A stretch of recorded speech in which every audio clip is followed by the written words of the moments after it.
உங்களில் அநேகர் பலவீனரும் வியாதி உள்ளவர்களுமாய் இருக்கிறார்கள்.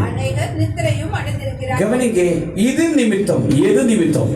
அதாவது பரிசுத்தம் இல்லாமல், தேவனுக்கு பிரியம் இல்லாமல், தேவனுடைய வார்த்தைக்கு கீழ்ப்படாமல், ஒரு மனம் இல்லாமல், தேவனுடைய கர்த்தருடைய இந்த அப்பத்திலும் பாத்திரத்திலும் கை வைக்கும் பொழுது அது மரணத்துக்கு வாய்ப்பு இருக்கு. கஷ்டம், பிரச்சனை பெறுவது இந்த வேதத்தில் எடுத்து சொல்லப்படுகிறது.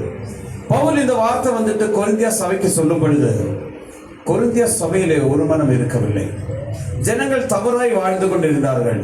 அவரை செருப்படுத்தும்படிக்காக, ஆவியின் நிமித்தம் அந்த பரிசுத்தம் என்ன உணரும்படிக்காக, அதனாலே கிடைக்கிற மகிமை என்ன, வல்லமை என்ன, ஆசீர்வாதம் என்ன அந்த தெரியும்படிக்காக சொல்லப்பட்ட ஒரு வசனம். ஆனபடினால் தேவ பிள்ளைகளே, நாமும் இதில் பங்கு பெறும் பொழுது நம்மளே தான் நாம் சோதித்து நிதானித்து பார்த்து இந்த அப்பத்திலும் பாத்திரத்திலும் பங்கு பெற வேண்டும்.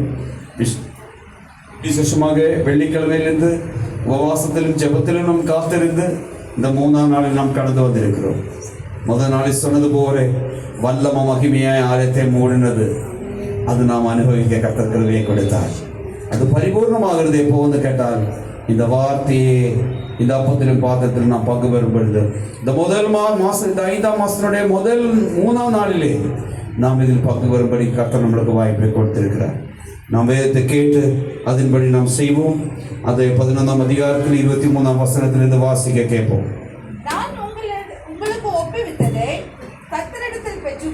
நான் உங்களுக்கு ஒப்புவித்ததை கர்த்தரிடத்தில் பெற்றுக்கொண்டேன். என்னவெனில் கர்த்தராகிய இயேசு காட்டி கொடுக்கப்பட்ட அந்த ராத்திரியிலே அப்பத்தை எடுத்து ஸ்தோத்திரம் பண்ணி, எல்லாரும் ஸ்தோத்திரம் பண்ணுங்க. ஸ்தோத்திரம் ஸ்தோத்திரம் ஸ்தோத்திரம் ஸ்தோத்திரம் ஸ்தோத்திரம், கொஞ்சம் கூட சத்தமா ஸ்தோத்திரம் ஸ்தோத்திரம் ஸ்தோத்திரம், ஸ்தோத்திரம் பண்ணி அதை பெற்று எல்லாரும் ஸ்தோத்திரம் பண்ணிட்டே இருக்கு.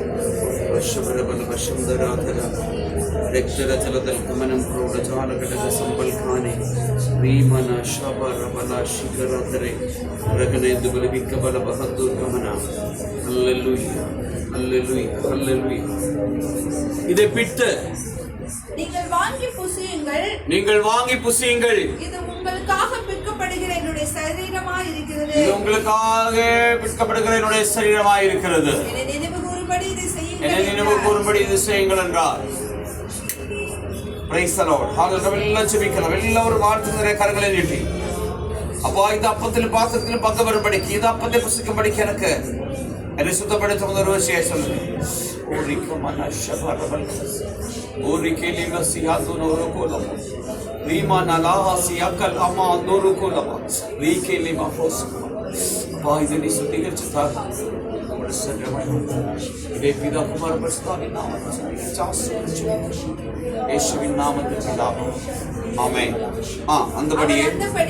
அந்தபடியே பாத்திரத்தையும் எடுத்து இந்த பாத்திரம் என்ற இரத்தத்தினாலாகிய புதிய உடன்படிக்கையாய்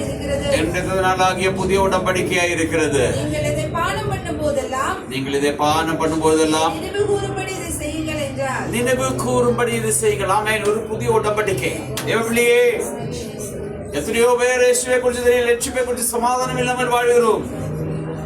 ஆனா இன்றைக்கு சமாதானத்தை, சந்தோஷத்தை அனுபவிக்க ஒரு குடும்பத்துக்கு விடுதலை கொடுக்கும்படிக்காக எங்களை பயன்படுத்த ஒரு புதிய உடன்படிக்கப்பட்டோம் சொல்லி, அப்பா இதை நீ சுத்திகரிச்சு ஆசீர்வதிச்சு தாங்க.